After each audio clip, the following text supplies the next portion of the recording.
Welcome to The Explainer. Today, we're diving into a huge policy shift from the U.S. government that could put a brand new price tag on graduate school. They're changing the rules for student loans, and believe me, this could affect millions of future professionals.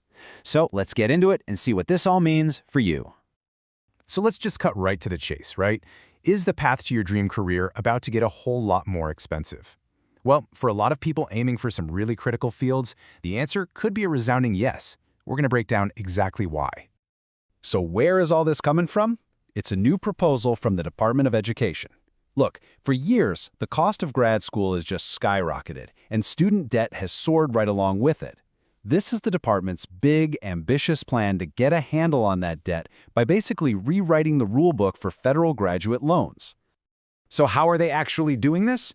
The main tool here is something called reclassification, and it's deceptively simple. The government isn't touching your degree program itself. Nope. What they are changing is its label inside the federal loan system. They're just redefining which degrees get to be called professional, and that one tiny-sounding administrative change, it has absolutely massive financial consequences. Okay, but why? Why make such a huge change? Well, the official reason is to inject something called market discipline into higher ed.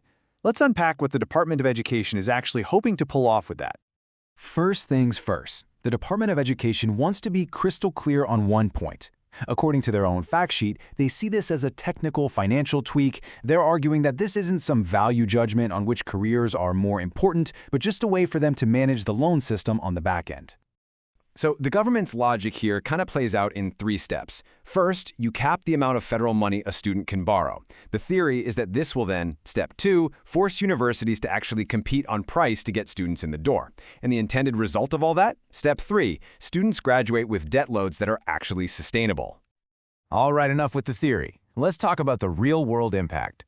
This whole reclassification thing effectively creates 2 different tiers of advanced degrees, and it draws a brand new dividing line that carries some serious financial weight.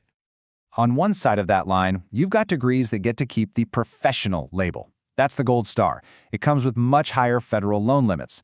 But on the other side, you've got a whole bunch of degrees being relabeled as just graduate, and they're about to face new and way, way lower loan limits.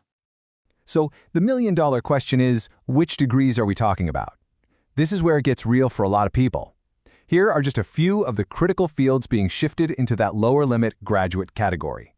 We are talking about advanced nursing, social work, physical therapy, physician assistants, the professions that we all rely on every single day. Okay, let's talk numbers, because this is where the policy really hits home. If your degree is one of the lucky few that stays professional, think medicine, law, dentistry, you'll be able to borrow up to a new total federal limit of $200,000.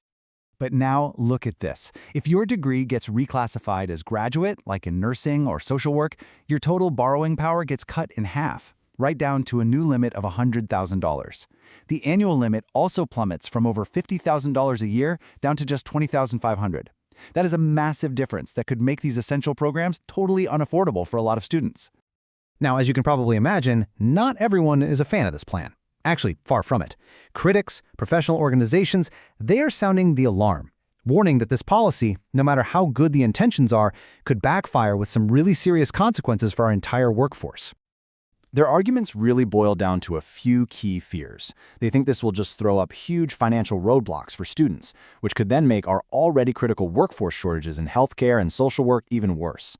And they're warning that the people who will feel this the most are folks in rural and underserved communities that already struggled to attract these professionals. So, with all this back and forth, what happens now? Where do we go from here? Let's take a look at the timeline for how and when these changes are actually supposed to happen. So, coming up soon, the Department of Education is going to release its formal proposal. Once that drops, a public comment period opens up, so everyone can weigh in. But the big date you want to circle on your calendar, July 1st, 2026. As it stands right now, that's when these new loan rules are scheduled to take effect. And all of this leaves us with the one central question, doesn't it?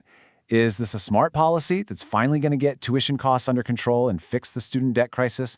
Or is it a huge gamble that risks creating a brand new crisis, a massive shortage of professionals in the fields we need the most? That's the question we're all going to see answered in the next few years.